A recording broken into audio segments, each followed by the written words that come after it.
সবাইকে আন্তরিক অভিনন্দন ও শুভেচ্ছা। ধেয়ে আসছে ঘূর্ণিঝড় মন্থা। আলিপুর আবহাওয়া দপ্তরের সূত্রে খবর, বঙ্গোপসাগরে নিম্নচাপ ক্রমশ শক্তি এগিয়ে আসছে। এটি অন্ধ্রপ্রদেশ উপকূলে আগামীকাল অর্থাৎ মঙ্গলবার কাকিনাড়াতে আছড়ে পড়বে শক্তিশালী ঘূর্ণিঝড়।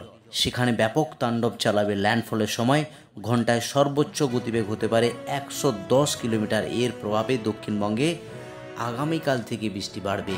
এবার সরাসরি চলে যাব আলিপুর আবহাওয়া দপ্তরের যে অফিসিয়াল পেজ, সেই অফিসিয়াল পেজে আজ এবং আগামী কয়েকদিনের আবার কী গুরুত্বপূর্ণ আপডেট আছে।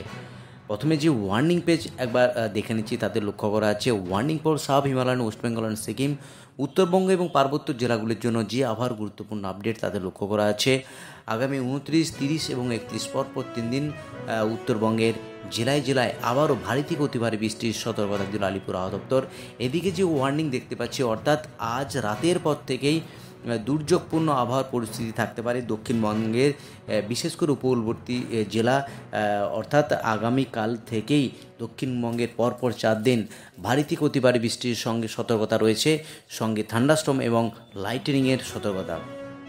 আলিপুর আবহাওয়া দপ্তর থেকে যে বিশেষ মৎস্যজীবীদের জন্য যে সতর্কবার্তা দিয়েছে তা হলো 27শে অক্টোবর সন্ধ্যা থেকে, অর্থাৎ আজ সন্ধ্যা থেকে উত্তর পশ্চিম বঙ্গোপসাগরের উপর 45 থেকে 50 কিলোমিটার গতিবেগে দমকা ঝোড়ো হাওয়া বইতে পারে। সেটা কিন্তু বেশিও হতে পারে, অর্থাৎ 65 কিমি পার ঘন্টা হতে পারে।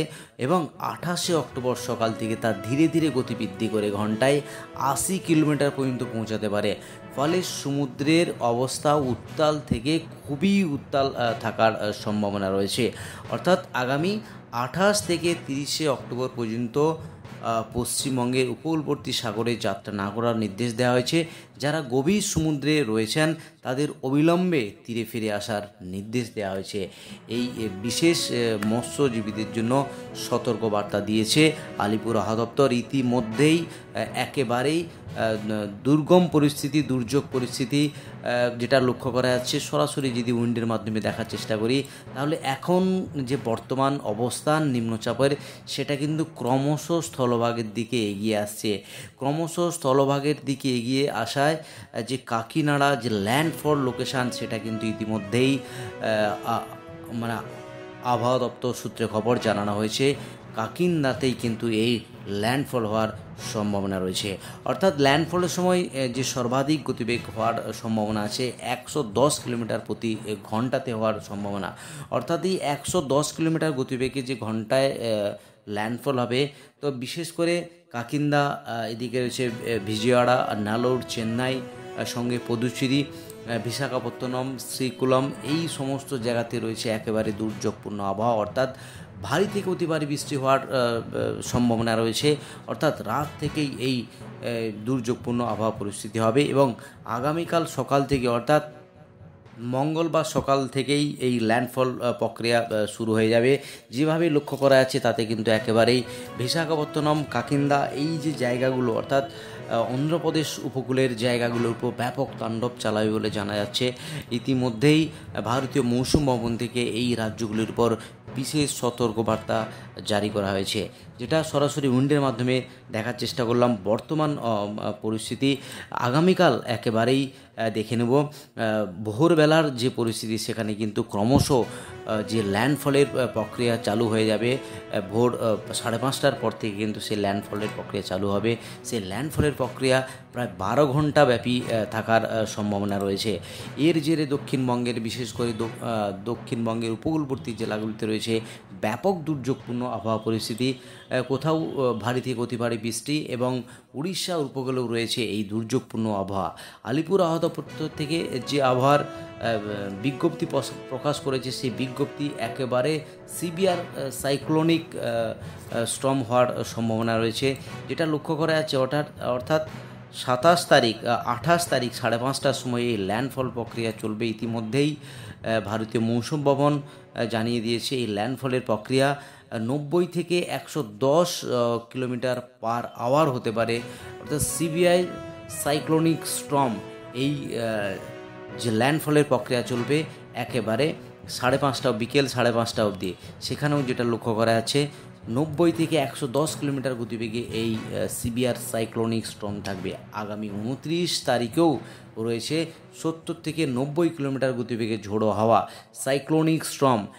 আগামী 30 তারিখ রয়েছে ডিপ ডিপ্রেশন, অর্থাৎ আজ থেকে, অর্থাৎ আজ 27 তারিখ, 27 অক্টোবর সোমবার, মঙ্গলবার, বুধবার এবং বৃহস্পতি, শুক্র পর 4 দিন বিশেষ করে যেখানে ল্যান্ডফল হচ্ছে তার আশেপাশে এরিয়া তো প্রবল ভারী থেকে অতি ভারী বৃষ্টির সম্ভাবনা রয়েছেই। সঙ্গে দক্ষিণবঙ্গের উপকূলবর্তী জেলাতে রয়েছে একেবারে দুর্যোগপূর্ণ আবহাওয়ার পরিস্থিতি।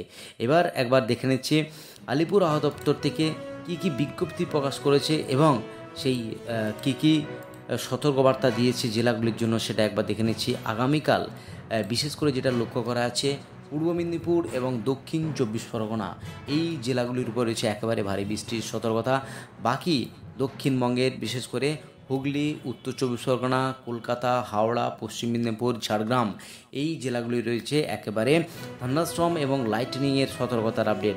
আগামী 29 তারিখ যদি আবার আপডেট দেখি, তাদের লক্ষ্য করা আছে দক্ষিণবঙ্গের একাধিক জেলা জুড়ে এই বৃষ্টিপাত, অর্থাৎ দক্ষিণবঙ্গের বিশেষ করে উত্তর 24 পরগনা, এদের রয়েছে দক্ষিণ 24 পরগনা, পূর্ব মেদিনীপুর, ঝাড়গ্রাম এবং পশ্চিম মেদিনীপুরের একাংশে ভারী বৃষ্টি হওয়ার সম্ভাবনা রয়েছে। ইতিমধ্যেই আলিপুর আবহাওয়া দপ্তর যে বিশেষ সতর্কতা জারি করেছে এই জেলাগুলির জন্য, অর্থাৎ উপকূলবর্তী যে জেলা সেই জেলাগুলিতে ব্যাপক দুর্যোগপূর্ণ আবহাওয়ার পরিস্থিতি। এবং আগামী 30 এবং 31 দক্ষিণবঙ্গের বিশেষ করে 31 তারিখ আবারও উত্তরবঙ্গের যে পার্বত্য জেলা, প্রধানত কালিম্পং, দার্জিলিং, জলপাইগুড়ি, আলিপুরদুয়ার এবং কোচবিহার এই জেলাগুলিতে রয়েছে একেবারে ভারী থেকে অতি ভারী বৃষ্টির সতর্কতার জন্য আলিপুর আবহাওয়া দপ্তর এই জেলাগুলিকে অরেঞ্জ সতর্কতা জারি করেছে। এবং নিচের যে 3টি জেলা সেখানেও রয়েছে ইয়েলো ওয়ার্নিং, অর্থাৎ এই নিম্নচাপের জের কিন্তু একেবারেই দক্ষিণবঙ্গ, উত্তরবঙ্গের প্রায় সমস্ত জেলা জুড়ে রয়েছে একেবারে ভারী থেকে অতি ভারী বৃষ্টির সতর্কতা। এদিকে যেটা লক্ষ্য করা যাচ্ছে, আগামীকাল যে বৃষ্টি কোন জেলায় বৃষ্টি হয়েছে সেটা একবার দেখে নেব। আগামীকাল থেকেই আবার বড় পরিবর্তন লক্ষ্য করা যাবে। যে পরিবর্তন লক্ষ্য করা আছে তাতে কিন্তু একেবারে জলেশ্বর, অর্থাৎ পশ্চিম মেদিনীপুর, এতে উড়িষ্যার উপকূলের জায়গার উপর দুর্যোগপূর্ণ আবহাওয়া, হালকা থেকে মাঝারি বৃষ্টি। তারপরে যদি দেখি বেলার দিকে একেবারে কলকাতা, এদিকে রয়েছে শ্যামনগর, দক্ষিণ 24 পরগনা, চন্দননগর, সঙ্গে খড়গপুর, আরামবাগ, বর্ধমান, বাঁকুড়া এই সমস্ত জায়গাতে কিন্তু বৃষ্টিপাত চালু হয়ে যাবে।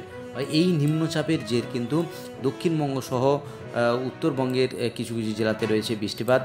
যদি একবার চলে যাই বিকেলের দিকে, সেখানে কিন্তু দীঘা, জলেশ্বর, এই যে বালেশ্বর এই জায়গাগুলিতে রয়েছে ব্যাপক দুর্যোগপূর্ণ আবহাওয়ার পরিস্থিতি, অর্থাৎ যে ল্যান্ডফলের প্রক্রিয়ার পর থেকেই কিন্তু দক্ষিণবঙ্গের বিশেষ করে উপকূলবর্তী জেলাগুলিতে একেবারে ভারী থেকে অতি ভারী বৃষ্টির সম্ভাবনা রয়েছে।